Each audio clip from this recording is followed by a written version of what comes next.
Mga sangkay, malamang magpapanik ngayon itong China dahil nga po sa ginawa ng Japan at bansang Amerika.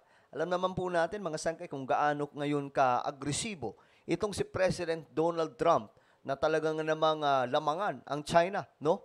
At ang matindi pa po dito, mga sangkay, itong Japan na kinakatakutan po ng husto ng China.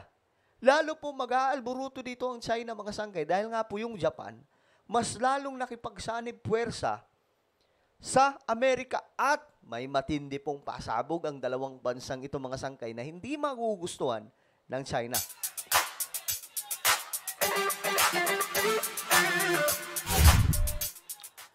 Yo, what's up guys? This is me, Sangkay Janjan, and I'm back for another vlog today. Kamusta po kayong lahat?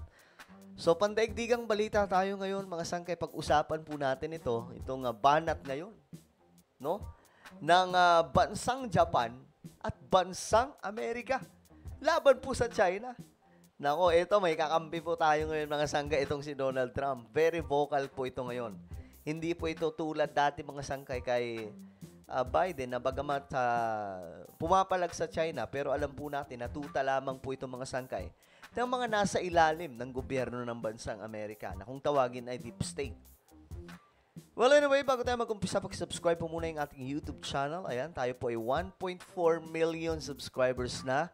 At ilang tulog na lamang po ay 1.5 million subscribers na po tayo at road to 2 million. Kaya naman, kung ikaw ay hindi pa po nakakapag-subscribe at gusto nyong mapabilang sa dumaraming mga solid sangkay dito sa YouTube, ang gawin nyo lamang, i-click nyo po yung subscribe button na makikita po sa baba ng video na to.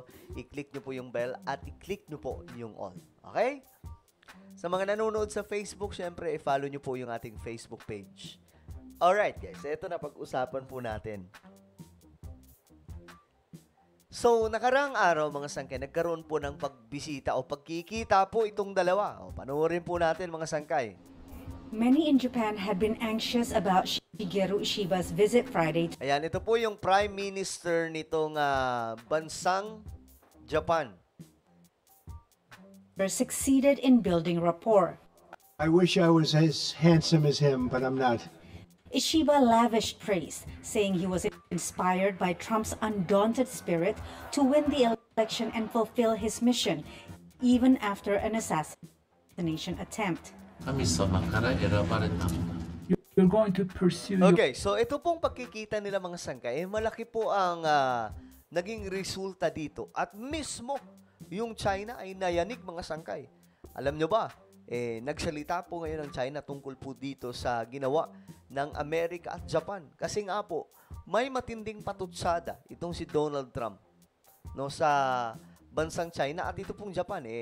Yung Japan po, mga sangkay, ito po yung kinakatakutan talaga ng bansang China. Kasi nga po, bukod sa magkalapit lamang po, magkadikit silang bansa, no? Itong Japan ay isa sa trauma ng bansang China. Dahil nga po, alam naman po natin siguro, kung maaalala nyo nung World War II, kung ano pong ginawa ng Japan sa China, at posibleng gagawin ulit, mga sangkay. Pambihira, ang Japan, malakas pa rin po yung puwersa ngayon . Diba? Nasa top, I think, nasa top 10 po sila.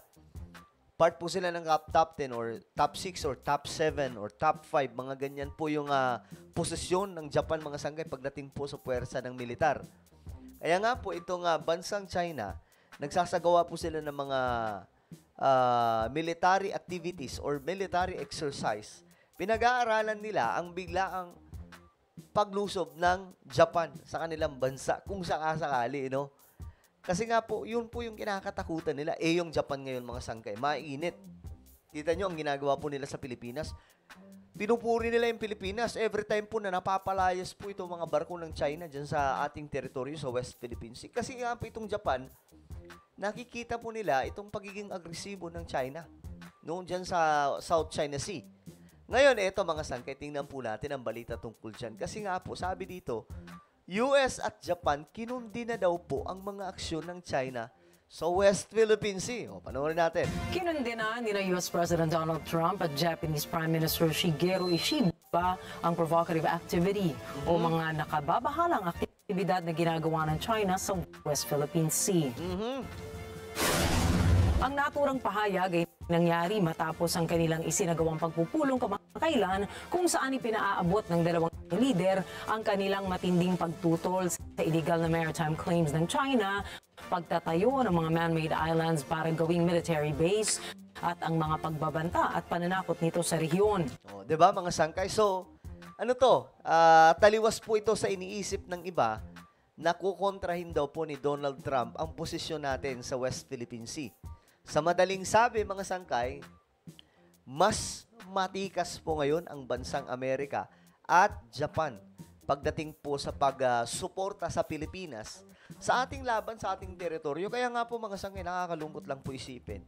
May mga kababayan po tayo na kung buhay lamang po si General Luna, malamang sa malamang, una pong pagagalitan po mga sangkay, itong mga kababayan natin, na tinatraidor po ang ating bansa. At kumakampi pa po sa mga sumusubok na i-invade ang West Philippine Sea. Nakakalungkot na ganun po ang nangyayari mga sangkay. Pero, ayun na nga po, itong China, ngayon, ay medyo kabado. Nagsalita nga po sila tungkol dito Kinundi na po nila yung ginawa ng Amerika at Japan. Itong Japan, any moment, pwede pong gawin nila ulit mga sangkay yung ginawa sa China noon. At malakas po ang pwersa, no? Dikit pang bansa. Kaya nga po, kumbaga, delikado ang China kung talagang gagawa sila ng kalukuhan dyan sa West Philippine Sea, yung tipong mag-aangas sila, o gigirahin nila yung bansa natin. Naku, mga sangkay, matitindi mga kalaban nila. Andyan pa po yung India. Andyan yung Japan, South Korea. So talagang tatamaan po sila ng gusto. Samantala, inanunsyo ng Philippine Coast Guard o PCG ang kanilang plano na magsagawa ng mga joint exercises kasama ang mga Coast Guards ng Estados Unidos, Japan at Australia. Nako, ayan na nga po ang sinasabi natin, mga sangkay. Sanib puwersa ng Japan, Pilipinas, Amerika, Australia, ano pa ba? Ang mga pagsasanay Ayan. 4 na mga bansa ito. Diyan mismo sa ating teritoryo. So, kabahan po talaga dito yung China. Malamang sa malamang, nagpapanik ang mga yan at nag-iisip na sila kung anong magiging plano nila dyan. Kasi nga po, ang Japan po talaga willing tumulong sa bansang Pilipinas para po hindi tayong masyadong apihin itong bansang China. Ito ay inaasahang susundan ang matagumpay na ika-6 na Multilateral Maritime Cooperative Activity na isinagawa kasama ang mga puwersang militar ng 3 bansang nakikilahok. Alright. Ang kamakailang MMCA ay nagbunga ng pagpapadala ng mga frigates, patrol ships, fighter jets at mga search and rescue assets sa West Philippine Sea. Bukod rito, kasama rin sa mga isinagawang drills at interoperability exercises na nagpakita ng collective commitment na tiyakin ang isang malaya at bukas na Indo-Pacific. Kaugnay nito, ipinahayag pa ni PCG spokesman Commodore J. Tariela ang pagnanais ng pamahalaan para sa mga similar joint exercises kasama pa ang ibang mga bansa na binigyan diin ang kahalagahan ng ganitong mga kaganapan para mapalakas ang kooperasyon nito sa mga kaalyadong bansa. Kaya nga po mga sangkay, tayo mga Pilipino, no, sana tigilan po muna natin ang awayan natin sa politika. Ako, maka-Duterte ako maka-BBM ako. 'Di ba? Pagdating sana sa teritoryo ng ating bansa, sana tayo ay isa. Wala pong traiduran. 'Di ba? Yung pa kasi tinatraidor tayo mga sangkay, kumakampi pa po sa China.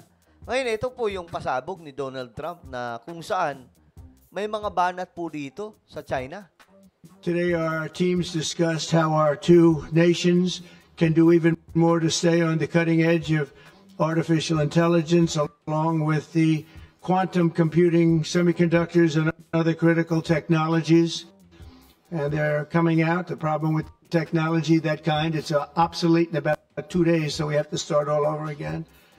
Doesn't last long. We agreed to cooperate even more closely to combat the Chinese economic aggression, which To combat Chinese economic aggression. Kaya po nainis dito yung China mga sangkay. Mayroong, alam nyo pa, simple lang, pero banat po yun. Si Donald Trump kasi, bagamat gusto niya makipagkaibigan, makipagkasundo dito kay President Xi ng China, pero mga sangkay, alam niya po kung anong ginagawa nito mga Chinese. No? Yung mga panggugulo nila sa mga teritoryo ng iba't ibang mga bansa, kagaya ng Pilipinas at Taiwan. Kaya nga po may mga patutsada po itong si Donald Trump. which is quite aggressive. I'm also pleased to announce that Japan will soon begin importing historic new shipments of clean American liquefied natural gas in record numbers. It'll be record numbers. Okay, so ayan mga sangkay. Well, ano po ang inyong opinion sa ginawa ng Japan at bansang Amerika laban po sa China? Mag-comment lamang po sa ibaba. Meron po tayong YouTube channel. Ito po ay Sangkay Revelation. Dito mga sangkay, magaganda yung content natin patungkol po sa Bible prophecy na I'm sure magugustuhan niyo po yung mga content natin dito. So hanapin niyo lamang po ito sa YouTube. Kapag nakita niyo na, i-click niyo po yung subscribe, i-click ang bell at i-click niyo po yung all. Alright, so ako na po ay magpapaalam. Mag-iingat po ang lahat. God bless everyone.